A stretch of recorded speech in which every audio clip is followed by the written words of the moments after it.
बिस्मिल्लाहिर्रहमानिर्रहीम। अस्सलाम वालेकुम। मैं हूं रियाजुद्दीन और आप देख रहे हैं Venice sports celebrities with Riyazuddin. आज हम आपकी मुलाकात एक ऐसे क्रिकेटर से करा रहे हैं जिन्होंने आउटस्टैंडिंग परफॉर्मेंस दी अपने पूरे इंटरनेशनल क्रिकेट कैरियर में। वो पाकिस्तान क्रिकेट बोर्ड की सिलेक्शन कमेटी के चेयरमैन भी रहे, उसके साथ साथ पाकिस्तान क्रिकेट बोर्ड की हाई परफॉर्मेंस सेंटर कराची के वो डायरेक्टर भी रहे। और जब जब वो जिस उहदों पर उन्होंने काम किया, उन्होंने कभी भी किसी चीज़ से कंप्रोमाइज़ नहीं किया और हमेशा मेरिट पे उन्होंने फैसले किए। बहैसियत खिलाड़ी वो जो है उनकी एक्स्ट्रा ऑर्डिनरी परफॉर्मेंस रवायती हरीफ भारत के खिलाफ उन्होंने हमेशा शानदार परफॉर्मेंस का मुजाहरा किया। और 79 में उन्होंने इंडिया के खिलाफ इंडिया में 7 विकेटें हासिल की और 49 रन उन्होंने दिए और ये एक मार्कोतुलारा परफॉर्मेंस थी। और सबसे बढ़कर उन्होंने जो बेंगलोर का हमारा टेस्ट था जिसमें हमारी टीम ने मार्कोतुलारा परफॉर्मेंस पेश की, उसमें उन्होंने 9 विकेटें हासिल की।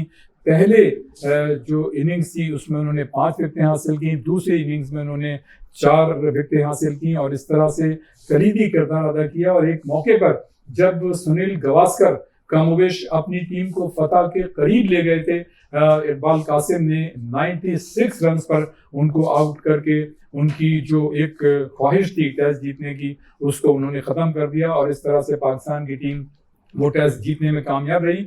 अपने 12 साल इंटरनेशनल क्रिकेट कैरियर में जो कि उन्होंने 1976 से शुरू किया, उसका इख्तिताम 1988 में हुआ। उन्होंने इस पूरे कैरियर में 50 टेस्ट खेले और उन 50 टेस्ट में 171 विकेटें हासिल की, जबकि उन्होंने 15 जो है ओडीआई खेले और उनकी 15 ओडीआई में जो सबसे बेहतरीन परफॉर्मेंस थी वो 13 रन पर 3 खिलाड़ियों को आउट करना था। मैं जब आप बेंगलोर का जिक्र आता है और उसके साथ साथ आप 1987 में चले जाते हैं और आप जो है इंडिया के खिलाफ जब खेल रहे होते हैं तो उसमें फिर एक ही नाम आता है और वो शख्सियत है इकबाल कासिम साहब की। इकबाल कासिम, अस्सलाम वालेकुम। वालेकुम सर, क्या हाल है, कैसे हैं इकबाल भाई? अल्लाह का शुक्र। इकबाल भाई, पूरे क्रिकेट कैरियर में आपकी परफॉर्मेंस जो थी बड़ी मार्कोतुलारा रही और जब हम बेंगलोर का जिक्र करते हैं तो बेंगलोर टेस्ट के आप हीरो थे, इसलिए कि आपने एक ऐसे मौके पर इंडिया की जो जीती हुई बाजी को पलट दिया था जब सुनील गावस्कर को आपने आउट किया। तो वो क्या लम्हा था, क्या किस तरह की कैफियत थी? इसलिए कि आपकी जो पहचान है वो बेंगलोर टेस्ट के हवाले से वो कि आपने वक्तन फवक्तन बड़ी एक्स्ट्रा ऑर्डिनरी परफॉर्मेंस का मुजाहरा किया, तो वो हम और भी बातें करेंगे। हम इकबाल भाई से जो मौजूदा वर्ल्ड कप है जो अमेरिका और वेस्ट इंडीज में मुश्तरका तौर पे हो रहा है और पाकिस्तान की टीम वहाँ पे मैचेस खेल रही है, दुनिया भर की टीमें वहाँ पे आई हुई हैं और ये पहला वर्ल्ड कप है जिसमें 16 के बजाय 20 टीमें शरीक हैं और पाकिस्तान की टीम जो है बड़ी उम्मीदों के साथ वहाँ पर मौजूद है। तो उस पर ही बात करेंगे, इकबाल कासिम साहब के क्रिकेट कैरियर पे बात करेंगे और भी जो क्रिकेट से रिलेटेड बातें होंगी उन पर बात करेंगे। लेकिन सबसे पहले चूंकि इकबाल कासिम साहब जो है बेंगलोर टेस्ट के हीरो हैं और हमने रवायती हरीफ भारत को भारत में जाके शिकस्त दी थी और उस टीम में भारत की जानिब से बड़े बड़े उसमें खिलाड़ी थे, सुनील गावस्कर थे, कपिल देव थे, श्रीकांत थे, अजहरुद्दीन थे और भी मतलब बड़ी स्ट्रांग उनकी टीम थी। उनकी टीम तो हमेशा से मतलब ये कि अच्छी टीम रही है, लेकिन इतनी मजबूत और अच्छी टीम को शिकस्त देना यकीनन एक बहुत बड़ी बात थी पाकिस्तान के हवाले से। जी इकबाल भाई। बहुत शुक्रिया रियाज भाई, आपने मौका दिया ये बात करने का। बात यह है कि इंडिया पाकिस्तान का जो हम मुकाबला है वो हमेशा से आपको पता है राइवलरी एक रहती है और जैसे ऑस्ट्रेलिया इंग्लैंड की होती है, एशेज के नाम से मशहूर है, ऐसी पाकिस्तान इंडिया की भी राइवलरी होती है। और जो खिलाड़ी खेल रहे होते हैं उनकी सबकी ख्वाहिश होती है कि उन सीरीज़ में वो अच्छा परफॉर्मेंस करें ताकि लोग उनको याद करें और पब्लिक का भी इंटरेस्ट बहुत ज़्यादा होता है दोनों तरफ से। शायकीन की एक अच्छी तादाद मैच देखने के लिए आती है और सीरीज़ बहुत कांटेदार होता है। तो यही सूरत हाल रही थी। इंटरेस्टिंग बात यह है कि जो 1987 का जो दौरा था उसमें जो इनिशियल टीम थी मैं उसका हिस्सा नहीं था, आई वॉज नॉट सेलेक्टेड। और अनफॉर्चुनेटली ये पहली टीम थी पाकिस्तान की जिसमें लेफ्ट आर्म स्पिनर कोई शामिल नहीं था एज ए स्पेशलिस्ट बॉलर। तो मैं उन दिनों फर्स्ट क्लास क्रिकेट खेल रहा था, साहिवाल में मेरा मैच था उस वक्त मैंने तकरीबन 75 के करीब आउट किए हुए थे। तो मुझे कॉल आई, हसीब हसन साहब होते थे हमारे चीफ सेलेक्टर, उन्होंने मैसेज दिया कि भाई आपको आप वापस आ जाइए लाहौर और मेरे साथ आपने चलना है और जयपुर में आपको हम उतरेंगे और वहाँ आपको ज्वाइन करना है टीम। तो it was very surprising move कि भाई मुझे छोड़ गए थे अब अचानक ही। खैर एनीवे मैं वहाँ पर जयपुर पहुँच गया और पहले टेस्ट मैच में मैंने शायद एक आधा आउट किया और चौथा मैच था अहमदाबाद में, उसमें मैंने शायद 2 आउट किए। वो विकेटें ऐसी थी कि कोई रिजल्ट ओरिएंटेड नहीं था ज़्यादा मामला, ना उनकी तरफ से रिस्क लेने को कोई तैयार था, ना इधर से कोई सा तैयार था। प्लासिड विकेटें थी, रन बन रहे थे, आउट होने वाला आउट। मगर ये तयशुदा बात थी कि क्रिटिसिज्म इतना हो गया था इंडियन बोर्ड पर कि वो छठा जो मैच था बेंगलोर के अंदर, उसमें फ़ैसला आना था। उसके लिए वो ग्राउंड स्टाफ और जितने भी इंतज़ाम थे वो ये हो रहे थे कि इसको फ़ैसला कुन बनाया जाए। तो इस सीरीज़ से पहले, इस मैच से पहले जो हम प्रैक्टिस कर रहे थे उस दौरान में ये मुझे महसूस हो गया था कि अब इस टीम में शायद मेरी अब जगह नहीं होगी। उसकी वजह ये थी कि जो विकेट जो थी वो दूर से, क्योंकि स्क्वायर के ऊपर बंद था जाना और इजाज़त नहीं होती थी, तो दूर से ऐसा लगता था कि वो ग्रीन विकेट है। तो इस लिहाज से मुझे आइडिया था कि शायद ये फास्ट बॉलर का ज़्यादा इसमें होगा काम और वो एक आध हमें फारिग कर देंगे। बट एक प्रैक्टिस के दौरान इनफैक्ट हमें मौका मिल गया, मैं और तौसीफ सबसे आखिर में मैच से एक दिन पहले जो प्रैक्टिस होती है उससे वो हम सब सामान वो ग्राउंड स्टाफ उठा रहा था, हम बैठे हुए थे, जूते चेंज कर रहे थे ये वो। तो मैंने देखा कि आहिस्ता आहिस्ता जो थोड़े बहुत लोग थे वो खाली हो गए, स्टेडियम बिल्कुल खाली हो गए। तो हम उठकर पवेलियन की तरफ वापस चलने लगे। तो हम स्क्वायर के पास से करीब से गुजर रहे थे, तो मैंने तौसीफ को कहा, मैंने बोला यार ज़रा 1 मिनट रुक। तो वो भी मेरे पीछे रस्सी फलांग के हम दोनों चले गए और हमने जब वो विकेट को ज़रा हाथ लगाया तो वो विकेट जो था वो बहुत सॉफ्ट था, ऊपर से ग्रीन था मगर नीचे से उसका जो मैडम तो बहुत सॉफ्ट था। टक करके आवाज़ आई तो मैंने तौसीफ को कहा, मैंने कहा तौसीफ, उतने में आवाज़ आ गई ग्राउंड साफ की, ओए निकलो बाहर, क्या अच्छा। भागे जल्दी से। तो निकल के बाद तो मैंने तौसीफ से कहा, मैंने कहा तौसीफ ये तो 3 दिन भी मैच नहीं चलेगा। अच्छा, जिस हिसाब से विकेट नजर आ रही है, तो ऊपर से ग्रीन नजर आ रही थी वो स्पिन विकेट थी वो, उसका वो ऐसी बनाई हुई थी। ग्राउंड स्टाफ को क्रेडिट देता हूँ कि उसने दिखावे के तौर पे ग्रीन ग्रास ऊपर नजर आ रही थी मगर नीचे सरफेस बहुत नरम थी, मतलब ट्रैक करने के लिए था। मतलब वो डिसीव किया उसने। तो वो सबको डिसीव कर गया। हमारी टीम देख लीजिए, हमारे फास्ट बॉलर जो हैं वो एक्स्ट्रा खिले हुए हैं। तो बहरहाल वो था कि जब वो मैच हुआ तो इंडियन स्पिनर्स ने, मनिंदर सिंह ने 7 आउट कर दिए और पाकिस्तान टीम जल्दी आउट हो गई। फिर हमने बैटिंग की तो वो सूरत हाल ऐसी रही। तो हमने उनको कंटेन तो किया मगर फिर भी उन्होंने लीड ले ली थी हमसे। तो अब उसके बाद जब बैटिंग पाकिस्तान की आई तो पहली इनिंग्स में हमारी टीम जो है जल्दी आउट हो गई थी, आउट हो गई 100। और फिर उन्होंने बैटिंग की तो उन्होंने अच्छे खासा स्कोर करके लीड हो गई थी। फिर पाकिस्तान ने बैटिंग की तो पाकिस्तान की बैटिंग थोड़ी सी मजबूती से खेली है, बेहतर खेली और वो लीड तो उतारी। उसके बाद कुछ एक रन भी हो गए और फिर जब बॉलिंग की बारी आई तो मेरा ख्याल है पहले शुरू के चौथा दिन था, तीसरा दिन का एंड था, तो वो वसीम अकरम ने 2 आउट कर दिए थे। जी। तो उसके बाद वो हो गया, ब्रेकआउट हो गया, मतलब दिन ख़त्म हो गया और चौथा दिन जो था वो रेस्ट का दिन था। तो रेस्ट का दिन हमारी जो थी वो एक रिसेप्शन इंडियन बोर्ड ने दी थी, तो उसमें 5 बजे का टाइम था। तो हम पहुंच गए, मैं और तौसीफ पहले पहुंच गए, सबसे पहले तैयार हो गए। तो विशेष सिंह बेदी साहब मौजूद थे, तो उन्होंने हमें बातों में, मैंने उनको मुबारकबाद दी कि आपका शागिर्द बहुत अच्छा बॉलिंग कर रहा है ये वो। तो उनको गुस्सा था बहुत। उन्होंने कहा काका इन्होंने दूसरी इनिंग में कितने रन करा दिए, देखो तुम ये वो, तू खुद सोच कि ऐसी विकेट पे जहाँ टर्न हो रहा हो, जहाँ ये हो रहा, आप और ज़ोर लगाएंगे तो क्या होगा, batsman beat, wicket keeper beat, सारा कुछ बीट। ये बात जो थी वो एक बहुत एक उस्ताद से के मुंह से निकली हुई बात थी। तो हम तो भाई, ये बात किससे हो रही थी? बेदी साहब से, बिशन सिंह बेदी से। बेदी साहब।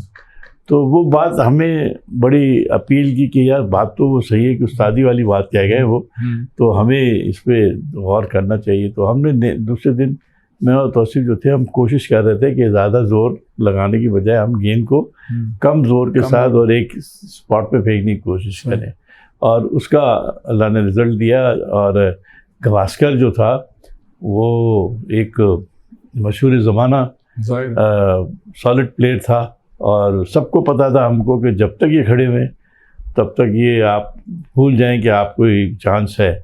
और गावस्कर उस वो मैच के अंदर आपको अगर बैटिंग देखनी है और किसी यंग बच्चे को सिखाना है क्रिकेट के बैटिंग कैसे होती है, तो आपको गावस्कर की वो वीडियो दिखानी चाहिए। और वो उन्होंने कैसे फास्ट बॉलर्स को, कैसे स्पिनर्स को, कैसे इतनी टर्नी विकेट को, अनबाउंसी विकेट को हैंडल किया, टैकल किया, और कितनी एनहमाक के साथ वो बैटिंग खुद करते थे, न सिर्फ दूसरों को करा रहे थे। और उस विकेट पर उनके 96 रन बनाना जो है बहुत बड़ी बात मिरेकल था। लेकिन आपने उसको ब्रेक किया, और अगर वो 2 ओवर्स और खेल जाते तो यकीनन वो टेस्ट जीत जाते। यकीनन होते। देखिए उस वक्त न्यूट्रल एम्पायर तो थे नहीं, बिल्कुल, और यकीनन 1-2 चांसेस ऐसे थे जो अगर न्यूट्रल एम्पायर होते तो शायद हमें उसका बेनिफिट होता, मगर इट हैपन। ये तो होता ही है क्रिकेट के अंदर, कभी एम्पायर आउट, गलत आउट को भी आउट नहीं होता, आउट दे देता है, कभी आउट होने वाले को भी नहीं देता। तो इसलिए उसका कोई ग्रम्बल नहीं है, मगर यस डेफिनेटली वो वर्थ है। उसको लेजेंडरी आप कह सकते हैं कि वो उसकी परफॉर्मेंस थी। अच्छा, द इंडियन मतलब जो क्रिकेटर था, आप ये देखें ना कि आप हमारी पाकिस्तान की टीम ने 18 विकेटें जो हैं आप दोनों ली, आपने ली और तौसीफ अहमद ने ली। 9 विकेटें उनकी थी, 9 आपकी थी, और 2 वसीम अकरम की। तो उनकी कतई नज़र ये नहीं था कि पाकिस्तान के जो स्पिनर्स हैं वो उसके स्पिनर से ज़्यादा अच्छी परफॉर्मेंस पेश कर सकते हैं। देखिए यही हमारे लोग हमें जो सेटिस्फेक्शन है वो यही था कि नॉर्मली पाकिस्तान और इंडिया दोनों में ये तासुर था कि इंडियन स्पिनर्स जो हैं वो अपनी सॉइल के ऊपर बहुत अच्छे और बहुत आउटस्टैंडिंग है। उनके खिलाफ आपको वो तंग कर सकते हैं, आपके स्पिनर्स उनको इतना ज़्यादा, और उनकी जो बैटिंग है वो स्पिनर्स के ख़िलाफ़ हमेशा अच्छी खेलती है।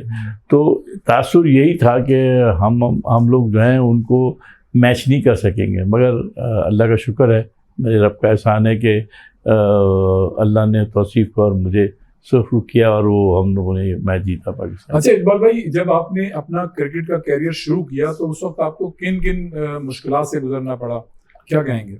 देखिए वो जो क्रिकेट का दौर जो था ना वो बहुत ही शुरू का टाइम पीरियड ये होता था कि डिसिप्लिन बहुत था सेलेक्टरों में और ऑर्गेनाइज़रों में, और आप खिलाड़ियों का एक दूसरे के साथ रिस्पेक्ट बहुत था। तो जो फर्स्ट क्लास क्रिकेट थी उसमें हम परफॉर्म करते थे। तो उसके बाद सिलेक्शन कमेटी जो थी वो बाकायदा से वो हमें नज़र भी नहीं आती थी कहाँ बैठी हुई है। वो बोर्ड के ऊपर जो पीसीबी के बोर्ड के पास एक जाली वाला कमरा होता था, वहाँ बैठ के वो जालियों में से मैच देखते थे और हमारी हर हरकत और सकनात पे उनकी नज़र होती थी। तो इस लिहाज से ये देखा जाए तो हमारी परफॉर्मेंसेस जब होती थी तो फिर वो एक नहीं कि फर्स्ट क्लास की परफॉर्मेंस हो गई तो वो हम सेलेक्ट हो गए, नहीं, उसके बाद फिर वो दोबारा ट्रायल पे बुलाते थे, फिर वो देखते थे, फिर वो ट्रायल मैच कराते थे।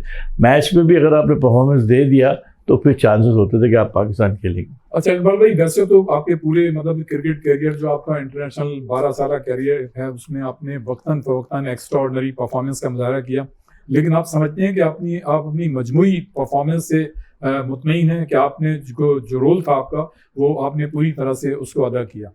मैं समझता हूँ कि इसका मैं तो खुद सेटिस्फाइड हूँ अपने लिहाज से कि यार मैंने जब भी मुझे इन्होंने खिलाया मैंने कंट्रीब्यूट किया पाकिस्तान टीम के लिए। कुछ ना कुछ मेरा कंट्रीब्यूशन ज़रूर रहा होगा, बॉलिंग में होगा, बैटिंग में होगा, फील्डिंग में होगा, डेफिनेटली कुछ ना कुछ होगा। लेकिन इसका बेहतर जवाब तो वो कैप्टन्स दे सकते हैं जिन्होंने मुझे खिलाया और जिन्होंने मुझे यूटिलाइज़ किया कि क्या मैं उनकी एक्सपेक्टेशन पे पूरा उतरा या नहीं उतरा।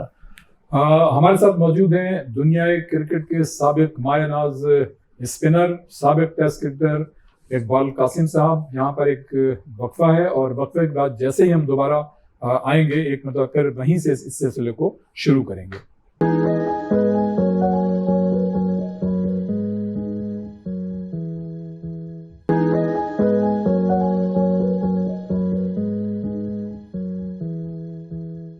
एक मतलब फिर हम आपको खुशामदीद कहते हैं। हमारे साथ हैं साबिक टेस्ट क्रिकेटर इकबाल कासिम और हम उनसे यकीनन बहुत सारे सवालात करेंगे। कुछ सवालात हमने उनसे कर लिए हैं और बाकी जो है हम यकीनन, जैसे मैंने पहले कहा, कि हम उनसे और भी बहुत सारी बात करेंगे।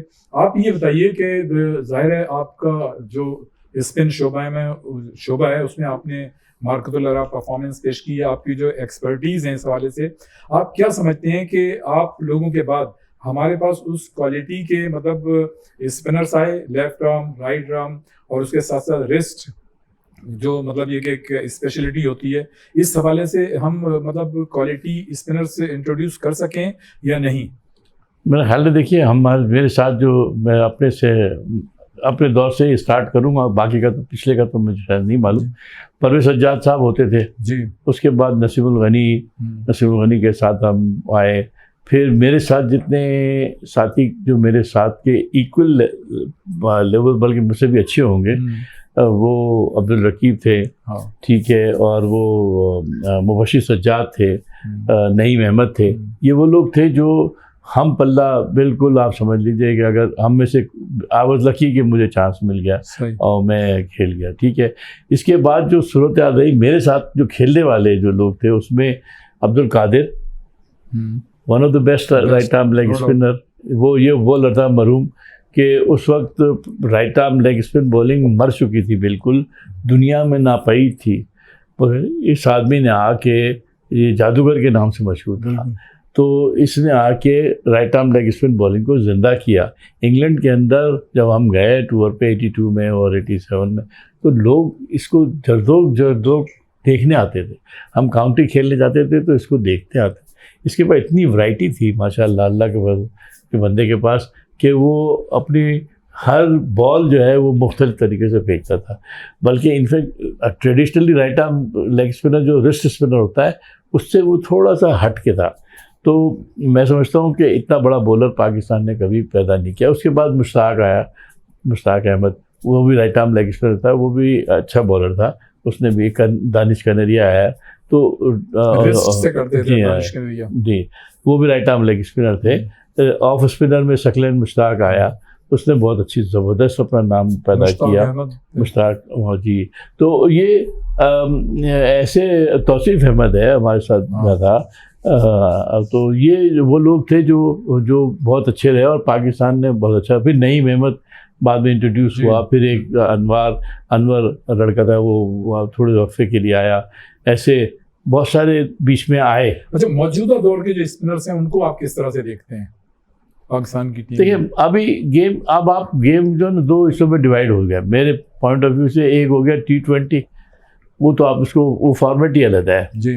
वनडे और टेस्ट क्रिकेट अभी भी वो उसी ट्रेडिशनल क्रिकेट के हिसाब से अगर आप देखते हैं तो उसमें आपके पास जो स्पिनर्स आ रहे हैं, हमारा तवज्जो ज़्यादा हो गई है T20 पे।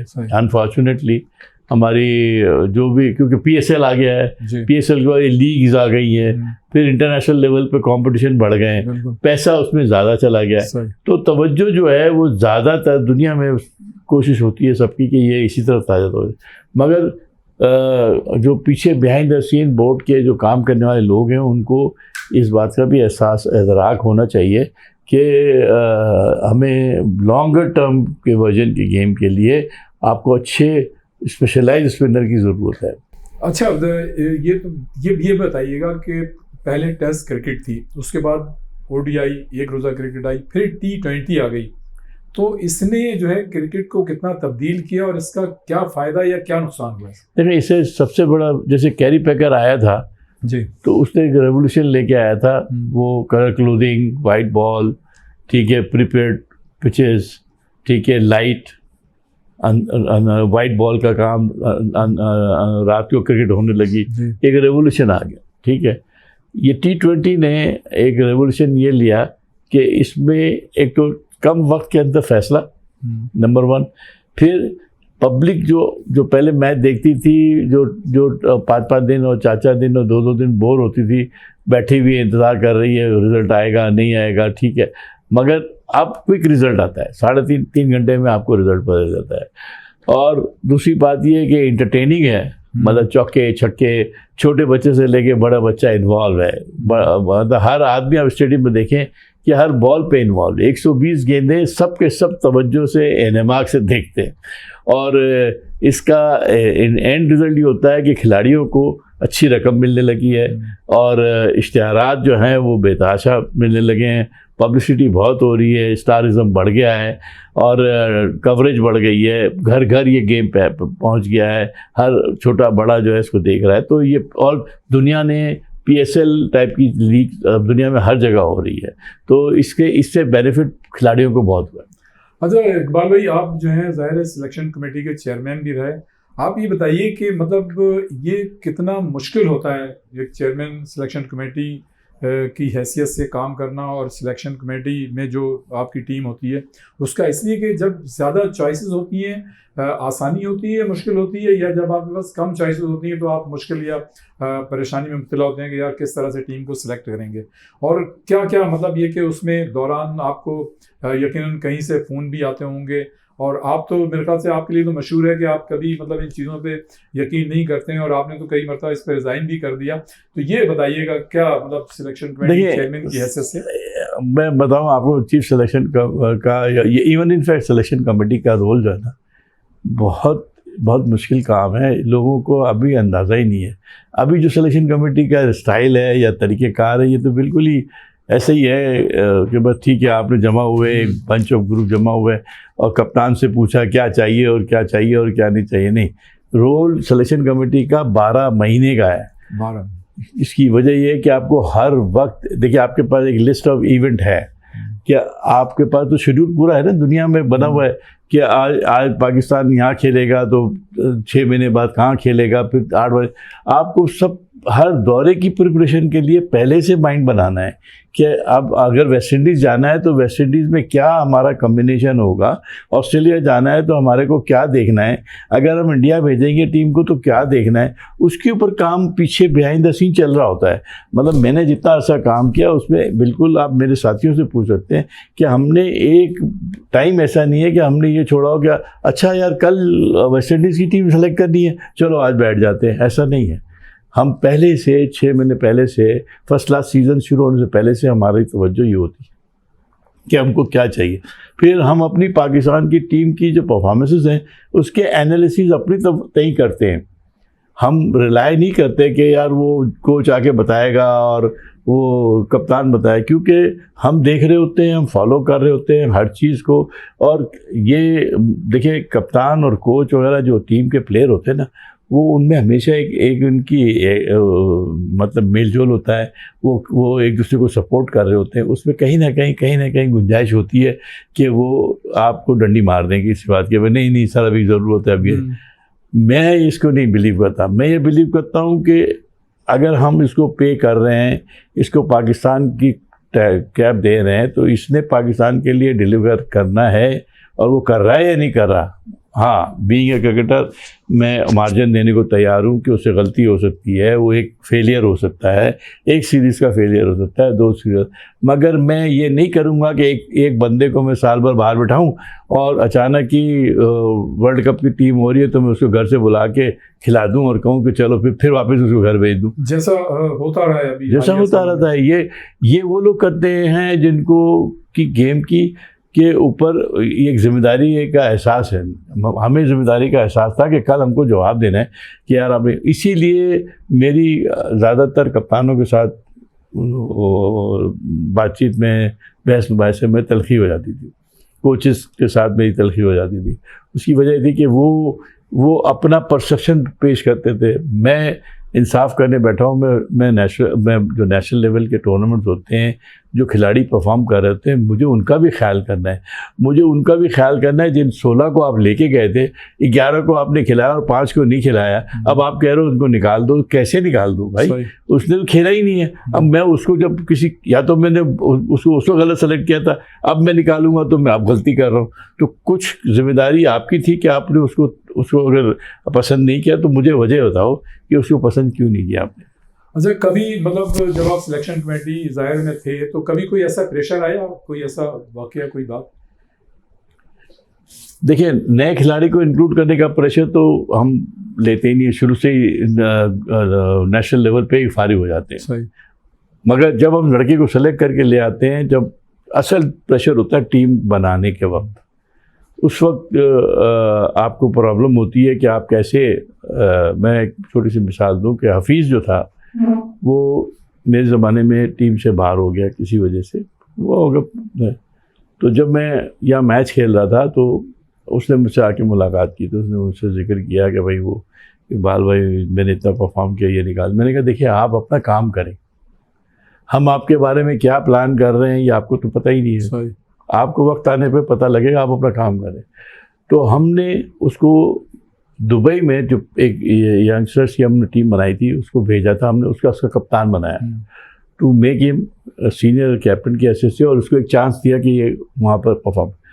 आप बिलीव करें, उसने वहाँ रन्स किए, परफॉर्मेंस की, और वो पाकिस्तान टीम में आ गया। तो उसके तो जहन में भी नहीं था ये बात कि यार ये ऐसा हो जाएगा। तो ये चीज़ें सब करनी पड़ती हैं। आप अगर आप देखिए, सिलेक्शन कमेटी जो है वो एक किस्म की, बिल्कुल आप समझें, जजों वाली हिसाब किताब है। उसका जज तो फिर भी केस देख के फैसला करते हैं, हमको तो आगे का भी देखना है, पीछे का भी देखना है, सब एरिया को कवर करना है। अच्छा इकबाल भाई, एक परसेप्शन है इस वक्त पाकिस्तान क्रिकेट में कि हमने वनडे क्रिकेट के जो परफॉर्मर हैं एक्स्ट्रा ऑर्डिनरी, हमने उनको नज़रअंदाज कर दिया है, और जो पूरी साल भर फर्स्ट क्लास क्रिकेट होती है उसके जो परफॉर्मर हैं उनको हम मतलब पिक करने में थोड़ा सा हमें मुश्किलात का सामना होता है, और जो पीएसएल में जो आउटस्टैंडिंग परफॉर्मेंस देता है उसको जो है हम फ़ौरन टीम में ले आते हैं। तो ये सही है कि जो साल भर परफॉर्मेंस देते हैं फर्स्ट क्लास क्रिकेट में, या मतलब सिर्फ हम जो है उसको पीएसएल की परफॉर्मेंस में टीम में ले आते हैं? नहीं, ये बड़ा आपने क्वेश्चन कह दिया, अहबाब इख्तियार बुरा न मान जाए। मेरा अपनी राय ये है कि पीएसएल जो है वो एक कमर्शियल कंपटीशन है, और आप इससे यस कोई बात नहीं, इंटरटेनिंग है बहुत, इससे इसीलिए तो ये फ्रेंचाइज लेती हैं, पैसा कमाती हैं। तो हमें ये ख्याल रखना चाहिए कि इससे ये कमर्शियल वेंचर है, और ये इंटरनेशनल कंपटीशन नहीं है, ये लोकल कंपटीशन है, ठीक है ना। आप जो प्लेयर आपके खेल रहे हैं, जो आपकी नेशनल बॉडी जो है टूर्नामेंट करा रही है, उसकी कोई अहमियत है कि नहीं है? अगर उसकी कोई अहमियत नहीं है और पीएसएल की अहमियत है, फिर तो ठीक है। तो या तो पाकिस्तान क्रिकेट बोर्ड का या किसी भी क्रिकेट बोर्ड का जो स्ट्रक्चर है उसका स्ट्रक्चर कमज़ोर है, जब भी पीएसएल बहुत ताकतवर हो गया और आप उधर से प्ले ले रहे हैं। होना ये चाहिए कि आपका जो स्ट्रक्चर है, जो नेशनल लेवल का स्ट्रक्चर है, वो मजबूत होना चाहिए। वो मजबूत होगा और उसको आप प्रेफरेंस देंगे तो कभी भी ये जाती नहीं होगी। तो क्या हम जो पीएसएल हो रही है, गो के आप ये देखें ना, शुरू से आखिर तक पीएसएल के पॉजिटिव इम्पैक्ट तो आया है, तो इससे हमने फ़ायदा उठाया है, या जिस तरह से हमें फ़ायदा उठाना चाहिए था हम फ़ायदा नहीं उठा सके? हमने जितना फ़ायदा उठाना चाहिए कमर्शियली वो तो ठीक है, मगर प्लेयरों को मौका उन्होंने दिया, ये भी ठीक है कि इंट्रोडक्शन कराया प्लेयर को। प्लेयर की इंट्रोडक्शन की हद तक प्लेयर को वो अपनी मर्ज़ी से खिलाते हैं और एक अच्छा हिडन टैलेंट वो ले आए सामने, मगर this guy has to go back to the national level. उसको जाना है वहाँ से, वहाँ पे परफॉर्म करें ना। वो जो बेस क्राइटेरिया है वो सिर्फ पीएसएल नहीं होना चाहिए, मेरा सिर्फ कहना है। इसका मतलब आप ये समझते हैं कि जिस बुनियाद पे टीमें सिलेक्ट आजकल हो रही हैं वो सही नहीं है? वो सही नहीं तो क्या कहते हैं कि वो लड़का जाके रन्स कर देगा, फिर आप ही कहे, वो दूसरा बंदा कहेगा यार देखा वो तो यूँ बोल रहे थे, ये तो अच्छा है, हमने तो एक प्लेयर प्रोड्यूस कर दिया। ऐसा नहीं है। मेरा ये बिलीव है कि प्लेयर अगर अच्छा है, उसने अच्छा आइडेंटिफिकेशन हो गई। अब अबरार लड़का है, एक मैं मिसाल देता हूँ, अगर वो पीएसएल से आया है और उसकी आइडेंटिफिकेशन, तो उसको फर्स्ट क्लास लेवल पे भी खेलना है और वहाँ परफॉर्म करना है। अगर वो साबित कर देता है कि वो हमारे नेशनल लेवल के कंपटीशन में अच्छा कर रहा है, तो बेशक पीएसएल का तो थैंक यू कि उन्होंने आइडेंटिफाई किया। उस्मान भी इसी तरह से है? उस्मान अब उस्मान आए तो उस्मान तो दुबई से आया ना। अब आपने देखिए आंख बंद करके उसको सारे प्रॉमिस करके उसको टीम पे ले लिया, वो जो बंदे कर रहे थे वो वहाँ रह गए पीछे। तो ये एक डिस्पैरिटी है। वो नहीं होनी चाहिए। सॉरी टू कट यू, लेकिन उस्मान खान ने भी तो मतलब अपना कैरियर दाव पे लगाया। और सर दाव पे उसको किसने कहा था? मैंने तो नहीं कहा, आपने नहीं कहा। उसकी चॉइस थी ना यार। या वो ब्रेडमैन था तो फिर तो ठीक था, सही। ऐसा तो नहीं था भाई। और कौन सी ऐसी कमेटी थी जिसने ये फैसला किया कि इसको लेना चाहिए भाई? ये तो बताओ। सही। यकीनन इकबाल कासिम साहब से हम और भी बातें करेंगे। इस वक्त है ब्रेक का। ब्रेक के बाद फिर वहीं से सिलसिले को शुरू करते हैं।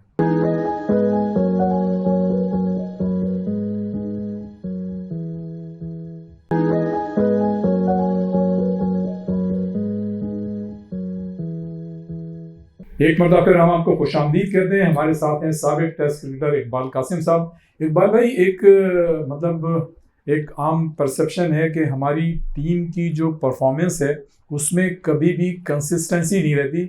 हमेशा से हमारी टीम जो है अनप्रेडिक्टेबल रही है। कभी हम बहुत ही अच्छी परफॉर्मेंस का मुजाहरा करते हैं और आसमान पे चले जाते हैं, और कभी इतनी ख़राब परफॉर्मेंस पेश करते हैं कि हम फर्श पे आ जाते हैं। तो ये कहाँ खराबी देख रहे हैं यहाँ पे? सर देखिए, सिलेक्शन कमेटी और साथ साथ जो आपकी जो मेन टीम की जो मैनेजमेंट है, वो उसका दोनों का ये मामला है। वो बैटिंग ऑर्डर और जो टीम की सिलेक्शन है उसमें इस्तेकामत नहीं रखते हैं, और सिलेक्शन कमेटी जो है अपने सिलेक्शनों में इस्तेकामत नहीं रखती है। तो ये जो दोनों तरफ अलग अलग सिलसिला चल रहा है, इसकी वजह यह है कि बोर्ड के अंदर तब्दीलियाँ बेतहाशा होती हैं। आए दिन कप्तान बदल दिए जाते हैं, आए दिन कोच बदल दिए जाते हैं। आज एक सेट ऑफ द कोच जा रहा है, कल कोई दूसरा कोच आ रहा है। आज एक set of the coach players जो है कोच बन गए हैं, वो चला रहे हैं। कोई चीफ सेलेक्टर कहीं कभी है कभी नहीं है। ये सारे इम्पैक्ट देखने को तो नज़र नहीं आते हैं, मगर ओवरऑल कहीं ना कहीं इनका किसी न किसी का ये इल फैक्टर होता है और ये नुकसान पहुंचाता है। तो इसलिए मैं समझता हूं कि जब तक बोर्ड के अंदर एक इस्तेकाम नहीं आएगा और सेंसिबल लोग बैठ के इस मसले को हल नहीं करेंगे कि कप्तान कौन होगा, कितना अरसे तक रहेगा, क्या क्या क्वालिफ़िकेशन होंगी, इसी तरह से कमेटियां जो आपकी मैनेजमेंट कमिटीज़ हैं वो कैसे काम करेंगी, उनकी अलग अलग जॉब डिस्क्रिप्शंस हों। मगर अभी आप हमने बात की नहीं तो अभी बीच में चौधरी खड़े हो जाएंगे और जी सब है, हमने ये किया हुआ, हमने वो किया हुआ। जस्टिफिकेशन इतनी है, मानते बैठ के आराम से कोई अगर आदमी कोई बात कर रहा है तो उसको सुनो, समझो, बैठो, उस पर अमल करो, कोई चीज़ करके दिखाओ, कोई बात नहीं। लोग तो बोलते हैं अब अगर हमें नहीं पता है तो आप अपनी वेबसाइट के ऊपर चलाते हो, देख लेंगे, पढ़ लेंगे, अच्छी बात है, आपने काम कर लिया।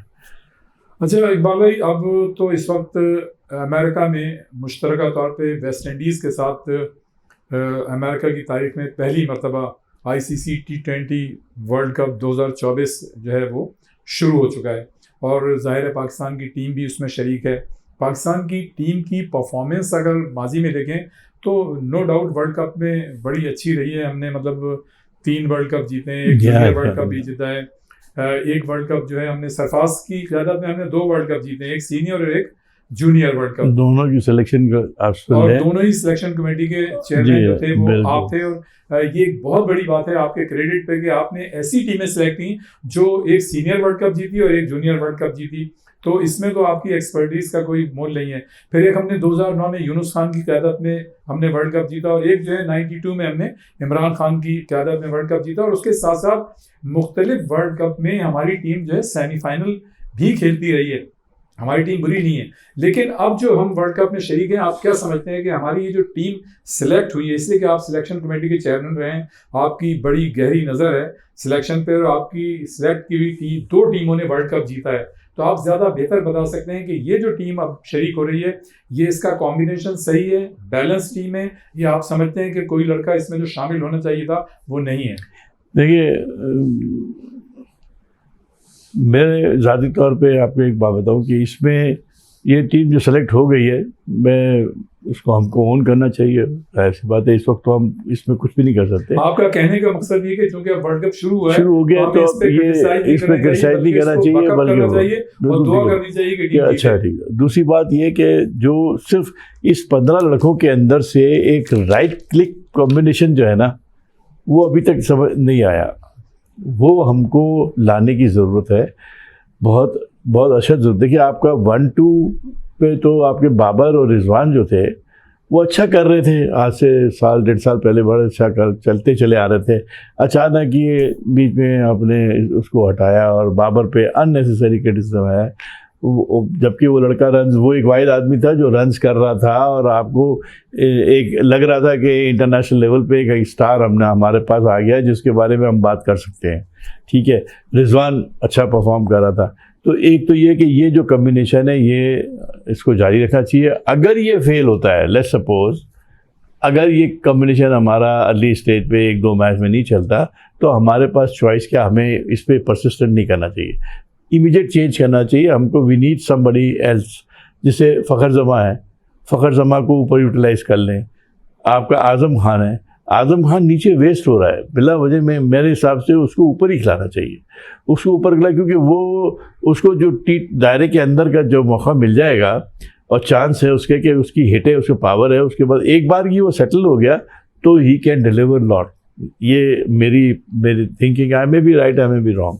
अच्छा, साथ ही आपको जो चौथे नंबर से लेके 8वें नंबर तक, 7वें नंबर तक जो लड़के हैं उनको, उनके अंदर आपको एक प्रॉपर आपने बैटिंग ऑर्डर सेट करना है, वो ज़रूरी है। आपकी बॉलिंग जो है ना वो माशाल्लाह ठीक ही है, वो मैनेज कर लेगी, वो उसमें सलाहियत है। ठीक है, एक शादाब खान जो है उसका थोड़ा वीक लिंक है वो, मगर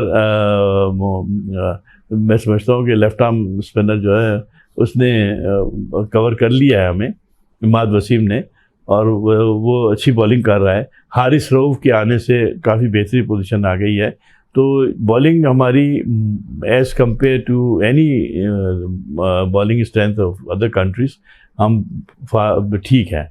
बैटिंग हमें स्ट्रगल कर रही है, वो भी ख़ास तौर पे 4 नंबर से लेकर 7 नंबर तक आपको प्रॉब्लम है, ये ऑर्डर सेट करने की ज़रूरत है। अच्छा, आप क्या समझते हैं कि इस वक्त जो मौजूदा क्रिकेट है, जदीद क्रिकेट है, इसमें फिज़िकल फिटनेस का जो लेवल है वो और मेंटल टफनेस लेवल, इसकी कितनी अहमियत है? कि एक ज़ाहिर है जब आप जितने ज़्यादा फिज़िकल फिट होंगे, आपका स्टेमिना अच्छा होगा, आपकी मतलब आई साइट जो है सही काम कर रही होगी, तो आप जो है अपनी चीज़ों को ग्राउंड के अंदर ज़्यादा बेहतर तरीके से एग्जीक्यूट कर सकते हैं। तो इस मौजूदा टीम में आप ये चीज़ें देखते हैं या इंटरनेशनली हमें इसमें कुछ कमी देखने में? देखिए, मौजूदा टीम में मैं ये देखता हूँ कि फील्डिंग का, ग्राउंड फील्डिंग का की इम्प्रूवमेंट हुई है बहुत ज़्यादा माशाल्लाह। कैचिंग पैची है, मतलब कभी तो बहुत अच्छी कैचिंग कर लेते हैं, कभी एफर्ट्स करते हैं, इसमें कोई दो राय नहीं है। तो ये पार्ट हमारा जो है इम्प्रूव हुआ है। और जहाँ तक मेंटल टफनेस है, वो इस गेम के लिए सबसे ज़्यादा लाजमी है। इसलिए कि अगर 10 ओवर खेल गई है आपकी टीम और टारगेट 10 का था और 9 आपने अचीव किया, अब आपको 10 ओवर में, आखिरी 10 ओवर में 11 का टारगेट लेके चलना है, तो मेंटली टफ होगा, वही स्टे करेगा। अगर वो ये ऐसी कम वीक वाला होगा तो इधर उधर हिट मार के और चांस लेने की कोशिश करेगा। मेंटली टफ का मतलब ये होता है कि उसके अंदर सेल्फ कॉन्फिडेंस भी ज़्यादा हो और वो उसको ये पता हो कि यार ये मैं टारगेट अचीव करके दूंगा इनको, ये बात। अच्छा, इकबाल भाई ये बताइएगा, देखें आज की जो जदीद क्रिकेट में, इसमें कप्तान के मैच के दौरान डिसीशंस जो हैं वो बड़े अहमियत रखते हैं कि सही वक्त पर सही डिसीजन। और हमने ये भी देखा है कि ऑस्ट्रेलिया ने, जिसने इंडिया का वर्ल्ड कप जीता, पैट कमिंस की एक्स्ट्रा ऑर्डिनरी कप्तानी में, आज वो जो ये वर्ल्ड कप है उसमें कप्तान नहीं है, उसमें जो है मार्श को कप्तान बनाया गया है। तो आप बाबर आजम को किस तरह से देखते हैं और कप्तानी जो है कितनी अहमियत रखती है किसी भी टीम की फतह के लिए? देखिए रियाज भाई, एक तो बात आप समझ लीजिए, हमारा सिस्टम ऑटोमेटिक कप्तान प्रोड्यूस नहीं करता, ये तयशुदा बात है। सही। जितने कप्तान आए हैं मैं गिना दूंगा आपको, सबको कप्तान की जिम्मेदारी इसलिए दी गई कि वो आउटस्टैंडिंग क्रिकेटर थे, तो उनको चलो एक पहना दो कि भाई तुम बहुत बड़े क्रिकेटर हो, आ जाओ भाई मैदान में। मगर उसके बाद वो फिर एल प्लेट लगी होती है और वो सीखते हैं। फिर कोई सीनियर क्रिकेटर से मशवरे करके सीखता है, कोई वैसे अपनी बाहर बैठ के लोगों के मशवरे से टीम चला रहा होता है।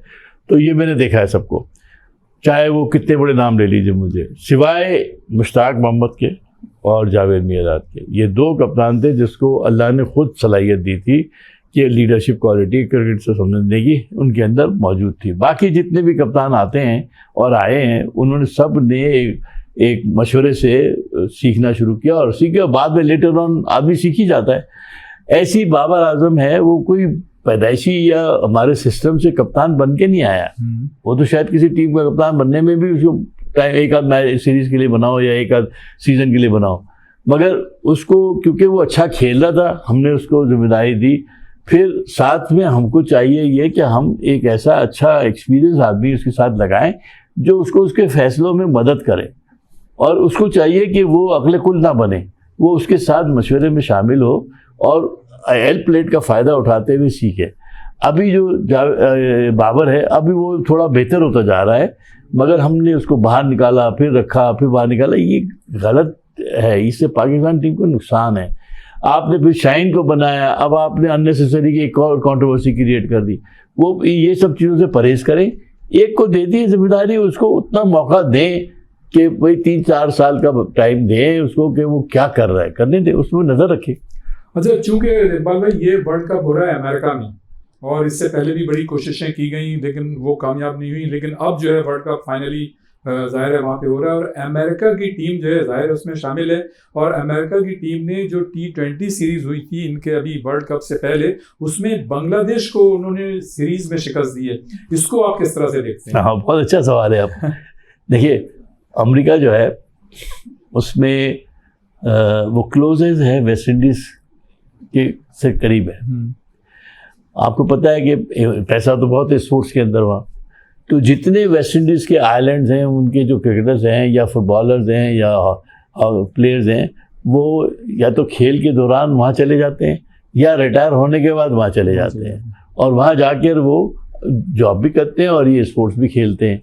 क्रिकेट के जितने भी प्लेयर थे वो अब जब क्योंकि ऑफिशियल स्टेटस मिल गया है और उनको, तो अब उनको सपोर्ट करने के लिए वो मौजूद हैं। और मुझे यकीन है कि आपको इसमें एक्स पैट्रियट्स इंडिया के, पाकिस्तान के, वेस्ट इंडीज़ के, मुख्तलिफ न्यूजीलैंड, इंग्लैंड के जो पुराने क्रिकेटर्स हैं, उसमें से कुछ आपको नज़र आएंगे। और यही वजह थी कि बांग्लादेश की टीम जो है वो हारी है, वो उनका तजुर्बा था जिसकी वजह से उन्होंने उनको हराया। अच्छा, इस वर्ल्ड कप में पहली मरतबा 16 के बजाय 20 टीमें शरीक हैं। फिर ये कि युगांडा, कनाडा और अपने अमेरिका की टीमें जो जाहिर है पहली मरतबा शरीक हो रही हैं, तो इसको किस तरह से देखते हैं? ये कुछ टीमें तो ऐसी है ना कि जो आईसीसी अपना दायरा वसी कर रहा है, स्पोर्ट्स गेम को बढ़ा रहा है, दूसरी जगह पे लेके जा रहा है, और इन नियर फ्यूचर हो सकता है ये पाकिस्तान ओलंपिक में भी उसका कोई हिस्सा आ जाए। तो ये सब चीज़ें जहाँ क्रिकेट का शौक़ बढ़ रहा है और मीडिया फैल रहा है, और मीडिया को देखा देखी बहुत सारे अफ्रीकन कंट्रीज़ में और दूसरी जगहों पर छोटे छोटे कंट्रीज़ में शुरू हो गई क्रिकेट। तो इससे ये है कि जैसे अफ़गानिस्तान शुरू में आई थी तो कहाँ इतना वो था, आयरलैंड की टीम को सब कुछ नहीं थी, लेकिन खेलते खेलते डेवलप हो रहे हैं। अब यूएई की टीम भी तेज़ी से आ रही है, अमेरिका की टीम भी तेज़ी से आ रही है, तो इसलिए ये गेम की डेवलपमेंट के लिए बहुत है। अच्छा इकबाल भाई, बहुत सारी आपसे बातें हुई, वैसे तो कोई आपके जहन में कोई बात हो ज़रूर कीजिएगा, लेकिन क्या पैगाम देना चाहेंगे नौजवानों को? मैं नौजवान को यही कहूँगा कि देखिए, क्रिकेट जो है वो पैशन के अलावा प्रोफेशन भी हो गया है।